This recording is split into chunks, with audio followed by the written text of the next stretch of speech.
J'ai fait du ménage sur mon téléphone, mais c'est pas encore super là, le niveau de stockage. En tout cas, je reviens à mes moutons, l'archétype, la vision encore une fois, la régularité, la pratique, la mise en pratique. C'est très simple la mise en pratique en fait. Il n'y a pas grand-chose à faire, hein. C'est surtout être soi-même, être son essence et la vibrer de plus en plus.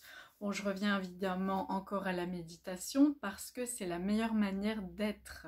J'ai aujourd'hui publié sur ma page Facebook Elodie Windels Coaching la citation, apparemment citation d'Eckhart Tolle, qui était dans l'infolettre Daily Good, qui disait que, enfin, qui parlait de tranquillité et de je sais pas quel est le mot en fait pour vast, what was it, vastness, stillness and vastness en anglais, en tout cas l'infini, hein, c'est toujours le champ infini des possibilités, c'est dans la,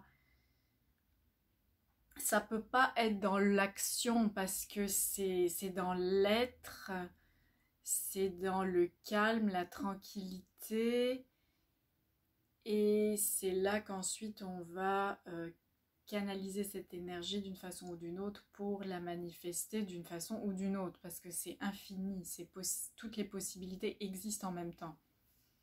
C'est très philosophique. Euh, et donc, comment donc je peux aider davantage mes clientes avec leur archétype à aller plus loin, comment la solution ne vient pas de l'extérieur et de ce qu'on reçoit de l'extérieur, mais vraiment de ce qu'on sent à l'intérieur de soi et de ce qu'on va refléter, comment on va s'affirmer dans cet être, dans cette essence, dans cet archétype. Je ne sais plus s'il y avait autre chose. J'ai parlé de création, d'inspiration, la créativité. Plus vous nourrissez ces parts de vous, l'intuition, la créativité, la création, l'inspiration, plus vous allez pouvoir vous révéler en fait. C'est très nourrissant, donc une forme d'art, être dans la pleine conscience, dans la bienveillance, dans l'amour aussi, l'amour pur, c'est tellement beau. L'amour pour soi d'abord avant de s'en aller ailleurs, vers les autres. C'est tout un art en soi, un art de vivre et un mode de vie donc à mettre en pratique au quotidien. Je reviens à la fondation, à la base, le bien-être. D'ailleurs, je voulais vous dire que les entrepreneurs que j'ai pu côtoyer, pour elles, le bien-être était toujours la clé.